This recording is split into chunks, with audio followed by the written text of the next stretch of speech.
Ngayong araw nga pala ay hindi ako makapag-desisyon kung mag-maintenance ako or hindi. Sabi ng ruleta, sige daw. Kasi bala ko sana pagka 10k pa ng Odo. Kaso 998 something na yung Odo ko. And wala na rin akong ibang time para gawin yon. Ano pa bang hinihintay natin? It's baklasan time. At dahil 10k na nga siya, hindi lang oil at oil filter yung papalitan ko. Papalitan ko na rin pati yung spark plug tsaka yung air filter niya. Ito nga pala, tinatanggal ko rin yung kabilang fairings para ma-access ko yung dalawang screwdriver nung takip ng air filter. So grabe yung air filter ko. Halos isang taon yan. Magwa 1 year na rin pala kasi itong motor ko pagdating ng March. Nilinis ko na rin yung mga pwede kong malinis dito habang bukas ko siya. New air filter Eve. At ayun na nga, wanda na tayo mga idol. Sunod natin padidiskitahan dito yung kanyang spark plug. First time ko nga palang gagawin to, so good luck talaga. DIY, destroy it yourself. Okay, old spark plug out. Ito nga pala yung quick comparison ng luma at saka ng bagong spark plug. Medyo sunod na talaga yung lumang spark plug. So ganyan na itsura niya after 10k.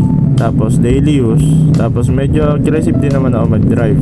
Ikot-ikot natin nga minsan. Okay, successful ang spark plug replacement. Go down na tayo mga idol. At ito na yung last na gagawin natin, yung pinaka basic oil change. Na tumolo na. So habang tumotolo siya, palitan na natin yung oil filter naman.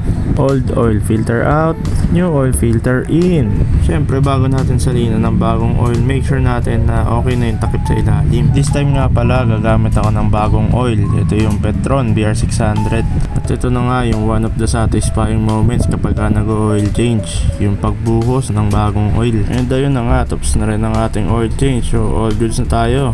Huwag nga pala tayo magtatapon ng pinaglumaang oil sa kanal. Instead, ang ginawa ko, binalik ko na lang sa bote. Tapos ibibigay ko sa gas station para sa proper disposal. Sila na bahala doon. Seems like we're all good. Dito tayo sa last part, which is yung testing kung bubukas ba or aandar ba.